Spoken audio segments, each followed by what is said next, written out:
تحية جديدة بعد غياب إلكن حبايبي من وين ما كنتوا عم تتابعوني. آسفة على التأخير، رجعت لكم اليوم بأكلة طيبة كتير دقت عند رفيقتي وحابة أعملكم إياها، وهي كتير سهلة وفعلا سريعة. الأكلة هي عبارة عن دجاج وبطاطا مع الكريمة. قبل ما نبلش حبايبي حابة لكم إنه في كتير من اللي عم يشوفوا الفيديوهات ما لهم مشتركين بالقناة. أتمنى من كل حدا عم يشوف فيديوهاتي وتعجبه إنه يشترك بالقناة، وهيك أول شي بيوصلكم جديد وتاني شي بيقدم لي الدعم، وشكرا كتير مسبقا. يلا نبلش دغري بطريقة التحضير ورح تشوفوا قديش سهلة وطعمتها بتجنن، وإذا جربتوها مرة رح تعملوها كل مرة. منجيب بصلة ومنقطعها شرائح أو قطع صغيرة، منقلي البصلة شوي بالزيت لحتى تدبل، وبعدها منضيف عليها 750 جرام صدور دجاج مقطعة شرايح رقيقة.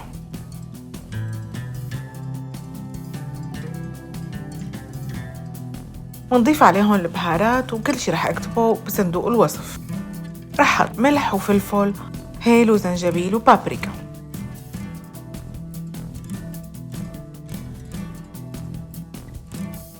منضيف عليهم كمان فصين توم مدقوقين ناعم.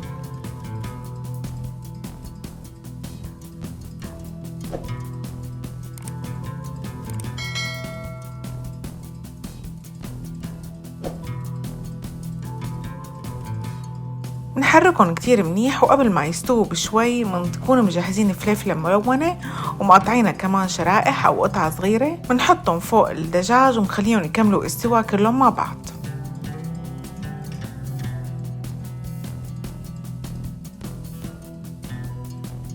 بالأخير منضيف شوية صويا صوص. انتبهوا الصويا صوص بيكون مالح، لهيك ما تكتروا ملح بالبداية.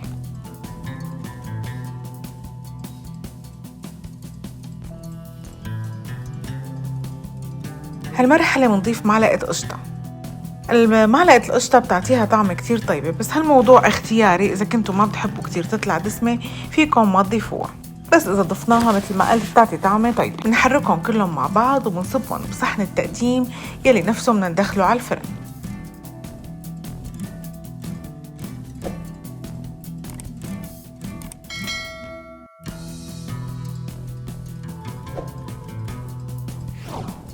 المرحلة الثانية من طبختنا بحاجة لبطاطا، 4 حبات بطاطا منقشرها ومنقطعها ومنسلقها منيح. بعد ما تستوي على الآخر منهرسها ومنضيف عليها معلقتين أي جبنة كريمية وشوية ملح وفلفل. كمان هون إذا بدكم تخففوا الدسم فيكم ما تضيفوا جبنة، فيكم تضيفوا شوية حليب.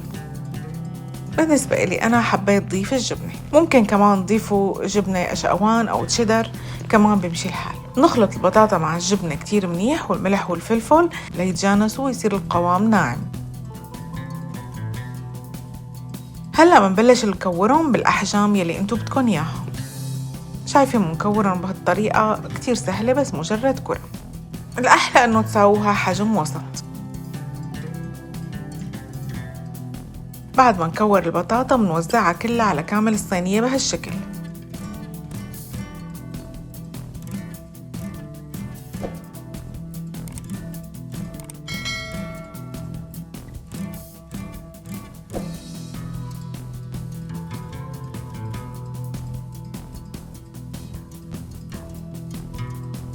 هلأ منصب كريمة الطبخ طبعا بحرارة الغرفة، منوزعها على كامل الصحن.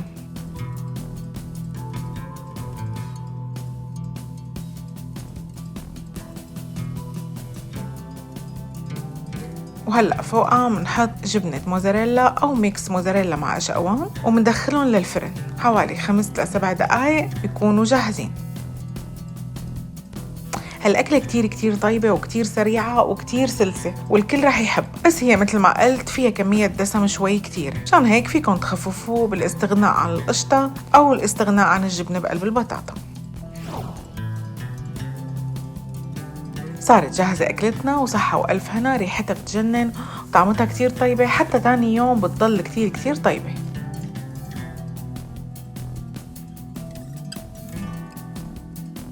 إذا عجبتكم الوصفة مثل العادة بتمنى تعملوا لي لايك وشير وسبسكرايب، ولا تنسوني من دعواتكم الحلوة. بشوفكم إن شاء الله في فيديو جديد عن قريب. بترككم بأمان الله، مع السلامة.